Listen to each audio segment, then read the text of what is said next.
Selamat pagi rekan-rekan Pusat Edukasi Saham Indonesia. Market Insight pagi ini Jumat 5 Maret 2021.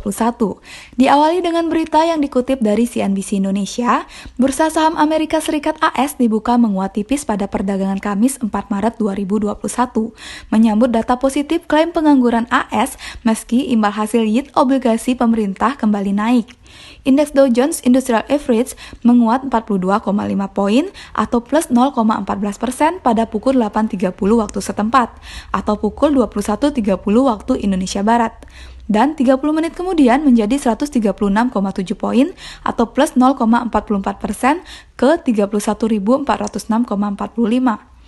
Sedangkan S&P 500 naik 12,8 poin atau plus 0,33% ke 3.832,51 dan Nasdaq loncat 39,65 poin atau plus 0,31% ke 13.037,4.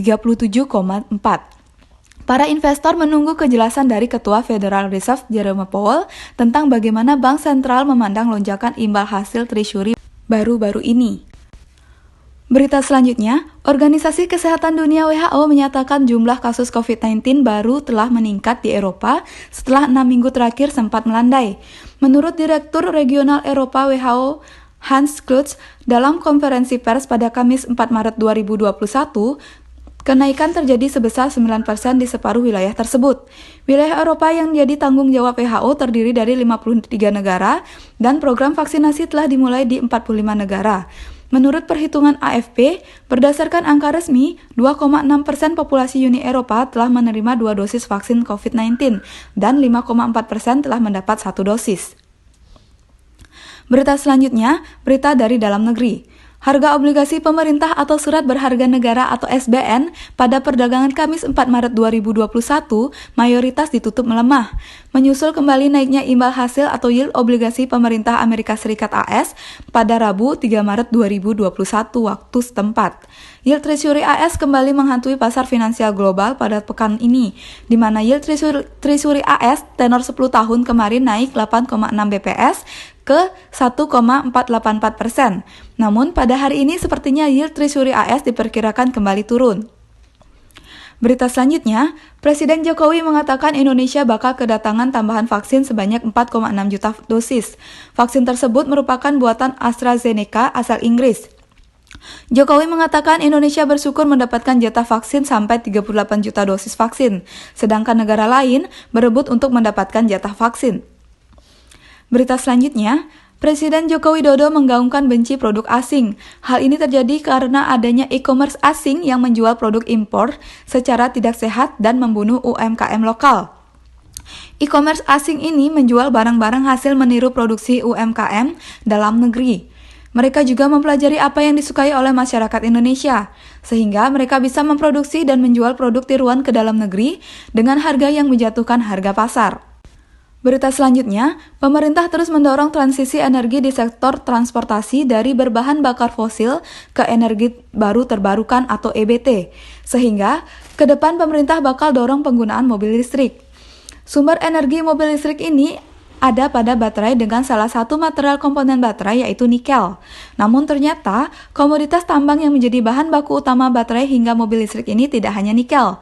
Deputi Bidang Koordinasi Investasi dan Pertambangan Kementerian Koordinator Bidang Kemaritiman dan Investasi, Septian Haryo Seto mengatakan ada 2 komoditas tambang lainnya yang juga menjadi bahan baku baterai hingga mobil listrik yaitu tembaga dan aluminium.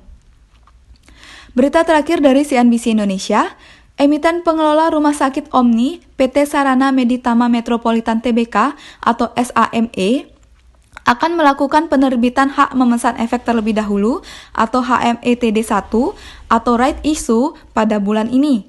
SAME mengingatkan pemegang saham yang tidak melaksanakan haknya dalam right issue ini, persentase kepemilikan sahamnya akan dilusi sebesar 50,42%. Berita selanjutnya dikutip dari bisnis.com. Rencana investasi Tesla belum kunjung menemui titik cerah setelah perusahaan itu lebih memilih India sebagai lokasi pendirian pabrik kedua di luar Amerika Serikat. Dunia usaha menyayangkan keputusan Tesla lebih memilih melanjutkan investasinya di India ketimbang di Indonesia. Beragam rumor beredar di kalangan pengusaha, mengingat belum ada kepastian menarik Tesla ke tanah air. Wakil Ketua Bidang Perindustrian Kadin Johni Darmawan menilai Tesla memiliki konsep bisnis yang hebat. Meski sebenarnya Tesla bukan membangun industri, melainkan lebih pada konsep bisnis rintisan. Secara bahan baku, Indonesia memang sangat menarik dengan melimpahnya nikel untuk pengembangan komponen baterai. Namun, Tesla merupakan perusahaan yang membutuhkan dukungan teknologi penuh. Berita selanjutnya, cadangan devisa Indonesia ke depan diprediksi cenderung menurun, dipicu oleh potensi capital outflow dari pasar keuangan tanah air. Ekonom Center of Reform on Economics Muhammad Faisal mengungkapkan, kendati ada potensi penurunan, cadangan devisa masih akan berada di level 130 miliar US dollar. Sebelumnya, cadangan devisa Indonesia di bulan Januari 2021 mencapai 138 miliar US dollar, meningkat dari bulan sebelumnya Desember 2020 yaitu sebesar 135,9 miliar US dollar. Berita selanjutnya, emiten pertambangan batubara PT Adaro Energi Tbk mencatatkan penurunan kinerja sepanjang 2020 seiring dengan banyaknya tantangan bisnis akibat pandemi COVID-19. Penurunan terjadi pada pendapatan, beban pokok pendapatan, dan laba tahun berjalan. Untuk tahun ini, perseroan akan tetap fokus pada efisiensi dan keunggulan operasional pada tahun ini seiring dengan masih adanya faktor ketidakpastian membayangi kinerja. Berita selanjutnya, anak taipan Prajogo Pangestu Baritono Prajogo Pangestu membeli saham PT Chandra Asri Petrochemical Tbk senilai 247,94 miliar. Berdasarkan keterbukaan informasi perseroan di laman resmi Bursa Efek Indonesia, Baritono Prajogo Pangestu membeli saham emiten berkode TPIA itu sebanyak 24.500 saham. Transaksi itu dilakukan pada 23 Februari 2021 dengan harga pembelian Rp10.120 per lembar saham. Berita selanjutnya, emiten pertambangan batubara PT United Tractors Tbk mencatatkan volume penjualan batubara pada bulan pertama 2021 sebesar 1,61 juta ton. Berdasarkan laporan bulanan perseroan, pencapaian penjualan melalui anak usaha PT Tuah Turangga Agung itu berhasil naik pesat 114,7% dibandingkan dengan realisasi penjualan Januari 2020 sebesar 752.000 ton. Berita selanjutnya, PT Bank Sinarmas Tbk menilai bahwa pandemi COVID-19 menekan sumber pendapatan perbankan karena menurunnya kemampuan pembayaran kredit masyarakat. Penyiapan infrastruktur digital sejak sekitar 4 tahun lalu sangat membantu Bank Sinarmas untuk bertahan sepanjang 2020.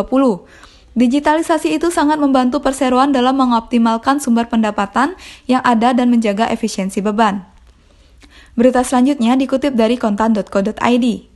Indeks harga saham gabungan atau IHSG ditutup melemah 85,96 poin atau minus 1,35% ke level 6.290,79 pada perdagangan Kamis 4 Maret 2021. Analis Pintraco Sekuritas Faldi Kurniawan memproyeksikan pelemahan IHSG masih akan berlanjut pada perdagangan Jumat 5 Maret 2021. IHSG diprediksi bergerak dengan level support 6.200 dan level resisten 6.380. Terdapat pola evening star serta sinyal dead cross pada stochastic dan MACD. Di sisi lain, sentimen eksternal yang mempengaruhi pergerakan IHSG hari ini adalah pelaku pasar yang kembali memperhatikan pergerakan yield US Treasury tenor 10 tahun dan perkembangan pembahasan coronavirus relief bill senilai 1,9 triliun US dollar oleh Senat AS. Selain itu, data sektor ketenagakerjaan menjadi salah satu pertimbangan The Fed dalam menentukan arah kebijakan ke depan.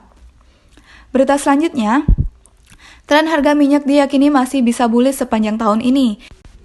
Hingga akhir tahun, diproyeksikan harga minyak bisa bergerak ke level 65 US dollar per barel. Harga minyak terkoreksi jelang pertemuan OPEC Plus dan beberapa sentimen negatif lainnya, seperti perlambatan pertumbuhan di China, serta kebijakan moneter dari The Fed yang akan dilihat pengaruhnya terhadap dolar AS dan komoditas. Namun, harga minyak terkait juga dengan sentimen risk on dan juga keberhasilan produk vaksinasi yang bisa mendorong pemulihan ekonomi global. Ketika ekonomi global tumbuh, maka permintaan bahan bakar juga akan meningkat. Dan kalau dilihat dari grafiknya, tren minyak ini masih bullish dan tidak menutup kemungkinan bergerak ke 65 US dollar per barel. Berita selanjutnya, program vaksinasi COVID-19 diharapkan dapat memberikan perlindungan kesehatan masyarakat dan juga mempercepat pemulihan ekonomi. Hal ini juga akan menjadi sentimen positif untuk emiten penerbangan yakni PT Garuda Indonesia Tbk atau GIAA. Berita terakhir pagi ini, PT Bumi Serpong Damai Tbk atau BSDE, bagian dari pengembang properti Sinarmas Land menyambut paket stimulus yang diberikan pemerintah kepada industri properti tanah air. Pemerintah sudah merilis beragam insentif seperti Peraturan Menteri Keuangan PMK Nomor 21 Tahun 2021, yaitu insentif PPN 100% akan ditanggung pemerintah untuk rumah tapak ataupun susun dengan harga maksimal 2 miliar. Kemudian untuk rumah tapak atau susun dengan harga di atas 2 miliar hingga maksimal 5 miliar mendapatkan insentif PPN sebesar 50%. Insentif tersebut melengkapi kebijakan Bank Indonesia BI, uang muka 0% untuk kredit kepemilikan rumah atau KPR, unit ready stock. Sekian Market Insight pagi ini, semoga bermanfaat dan bisa tersenyum melihat market hari ini.